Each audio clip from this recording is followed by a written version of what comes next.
Hello everybody, David Clues here. I hope you're all well. I wanted to make this video about Richard Hermer, who is the Attorney General in this country, which really is the highest level you can be at in this country in terms of the judiciary and the legal establishment.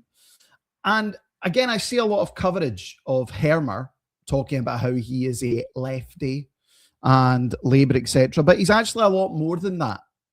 The mainstream media won't talk about it, and I'll go into why. But Hermer,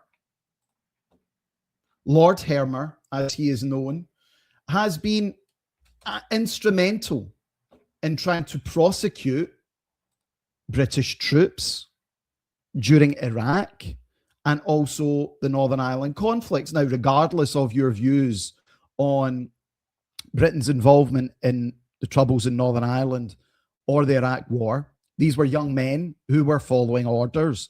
Yet Hermer will go after them and not the top brass. Certainly not Tony Blair or anyone else who did the illegal Iraq war.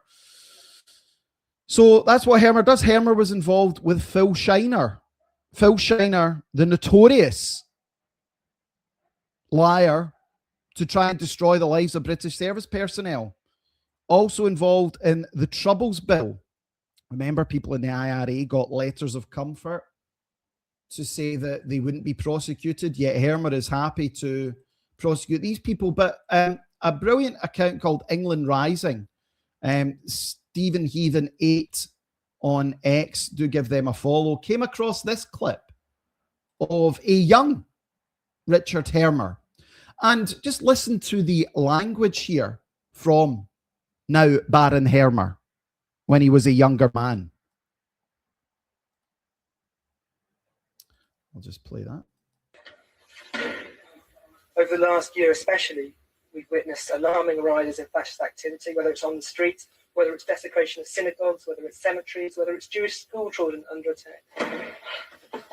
If it means fighting them on the streets as they actually go about harassing families, or if it means that we know somebody who is involved in making misery for misery for Jewish members of the community, then we will provide physical opposition to those people. We will provide physical opposition to those people.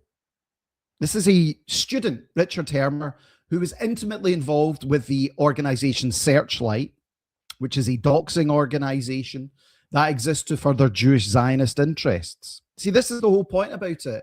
Hermer's motivation here is not his leftism, rather it is his Zionism and his Jewishness. And no one wants to talk about that because they're scared of him. I'm not.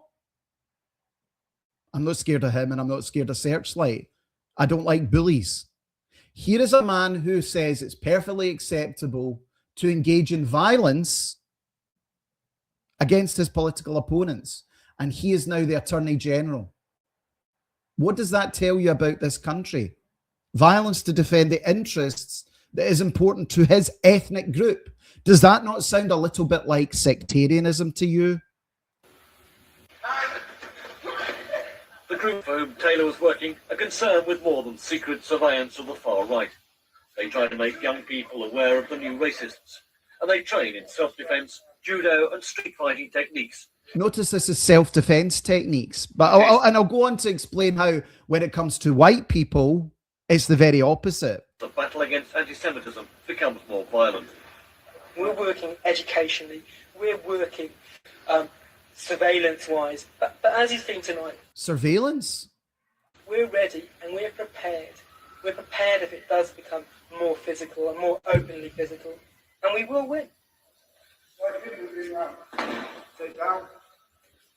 You imagine the group trained regularly. If the current Attorney General had been a member of a white group or a white dominated group, or even just say like a nationalistic group who said they were preparing to train and fight, do you think they would be allowed to become the Attorney General of this country? Or do you think they would be in prison, or they'd have a prevent order against them? Are you getting this hypocrisy, duplicity and double standard when it comes to a certain group, a group that has their own ambulances, their own special police forces, government funding? Are we starting to get it yet? in Manchester and include youth workers and students. And look at him as well. Look at the size of him. An intellectual and physical dwarf of a human being. In Manchester. Angry as well. Look at the anger within him. And he's taken this anger, this resentment. He's destroying the lives of British soldiers.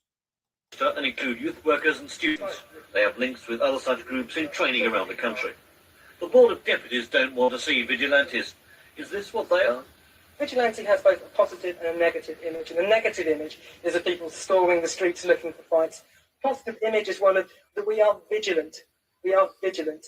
We are ready and we are prepared to take on a struggle, a physical struggle. We are prepared to take on a physical struggle. And look at the way they ban people making phrases about supporting the Palestinians. Interesting, isn't it? We'll have to understand that Jewish students will not take their abuse, and we will fight back, and if it comes to it, we will beat them. And if it comes to it, we will beat them. Okay. What do you think he's doing now as Attorney General? Look at this headline. Far-right group using sports to build militia. Extreme right-wing group with links to violent white supremacist collective. That's about Active Club as well. Yet the Attorney General can do it when he was a young man and then go on to be in charge of the judicial system. Are we seeing this two-tier system that is in place? Are we starting to get it yet? I hope we will. But no one in the mainstream media talks about that. Big shout out to the account that did that clip. That is the Attorney General who's more than happy to use physical violence to achieve political aims. Telegraph doesn't talk about it. Daily Mail doesn't talk about it. GB News won't talk about it because it doesn't fit their ultra-Zionist agenda. Something to think about. Speak to you later. Thanks for listening. Bye-bye.